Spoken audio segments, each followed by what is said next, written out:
Welcome everybody. Now we are going to discuss about analog to analog conversion.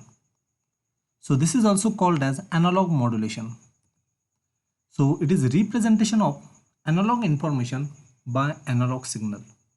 Already we have seen digital to digital conversion. So in digital to digital conversion we have discussed how we can represent digital data by using digital signal. Now in analog to analog conversion, what we are going to do? We are going to represent analog information by analog signal. So here you may think that why it is required to represent analog information again by analog signal, because analog information means already it is analog. Okay, so why it is required to represent this analog information again by analog signal?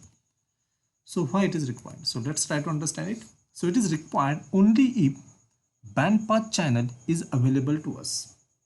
So when this conversion may be required? So this conversion may be required if we have a channel and that channel is bandpass. Let's try to understand it. So let's consider example of radio. So in case of radio, what happens? Government assign a narrow bandwidth to each radio station.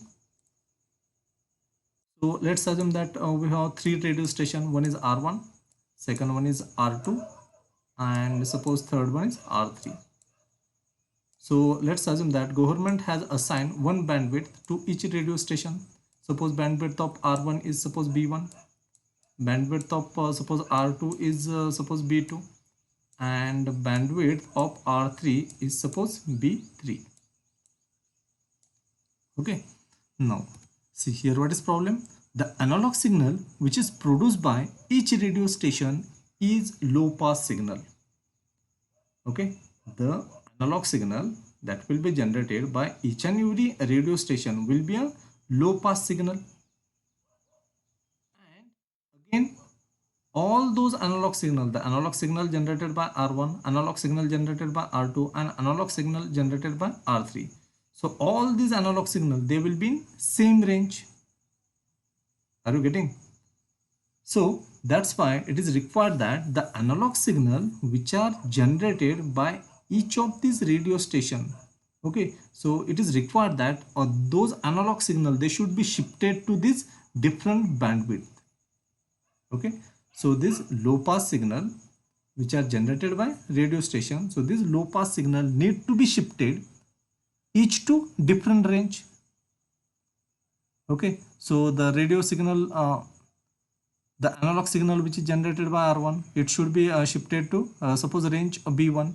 The analog signal which is generated by R2, it should be shifted to range B2. Similarly, the analog signal which is generated by R3 should be shifted to B3. So this low pass signal, they need to be shifted to different range.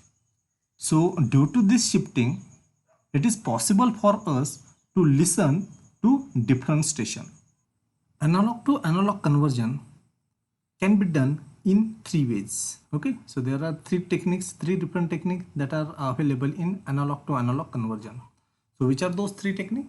So first one is called as amplitude modulation, second one is called as frequency modulation, and third one is phase modulation. So let's see all this technique one by one. Now let's start with amplitude modulation. So let's see what happens in amplitude modulation. So in this modulation, the amplitude of carrier signal is modified to reflect analog data. Okay, so here what is analog data? So this is data which is to be transmitted. So this analog data which is to be transmitted is also called as modulating signal. Okay, so here we have one more signal, that is carrier signal. So in case of amplitude modulation, this carrier signal is going to change. So what change is going to take place in this carrier signal? So amplitude of carrier signal is changed. How it is changed? So that amplitude will be changed according to analog data which is to be transmitted.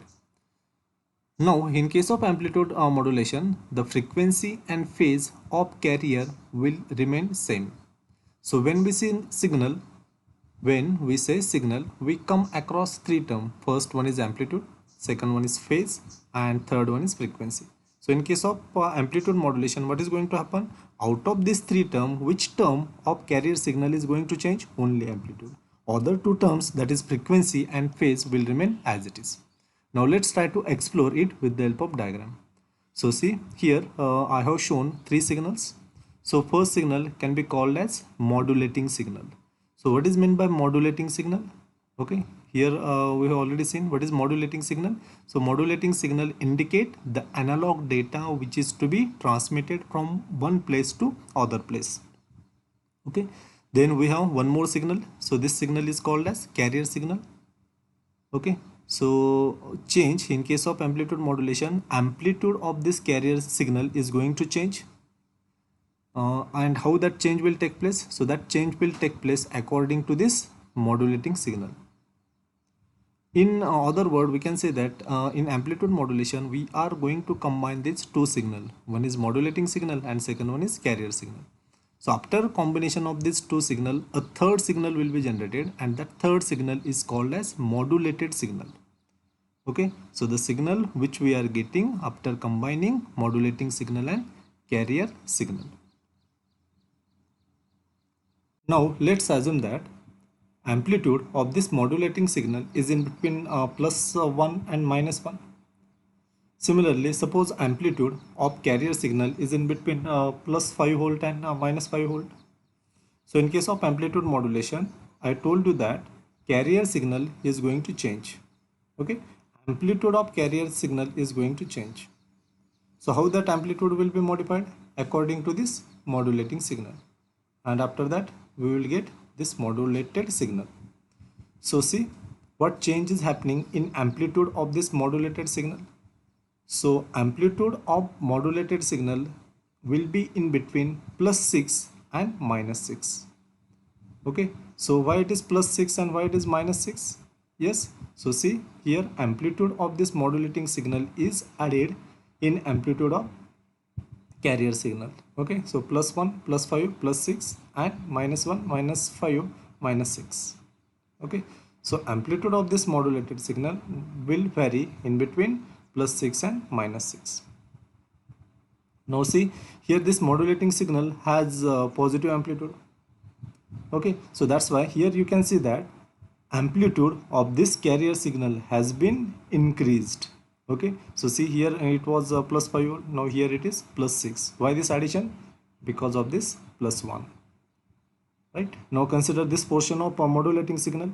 Here this particular portion indicate that modulating signal has negative amplitude. So due to negative amplitude, now what change is happening in amplitude of this carrier signal? Now here amplitude of carrier signal will decrease. Okay, it will change. Now let's talk about AM bandwidth. So the bandwidth which is required for amplitude modulation is equal to 2 into bandwidth of modulating signal. So the bandwidth of audio signal, that is speech and music, is usually 5 kilohertz. So AM radio station requires bandwidth of 10 kilohertz. Why? Because we have seen that bandwidth of amplitude modulation, the bandwidth which is required for amplitude modulation is 2 into bandwidth of modulating signal. So for audio signal, what is bandwidth? It is usually 5 kilohertz. So that's why AM radio station, they will require how much bandwidth? So 2 into 5 kilohertz, that is 10 kilohertz.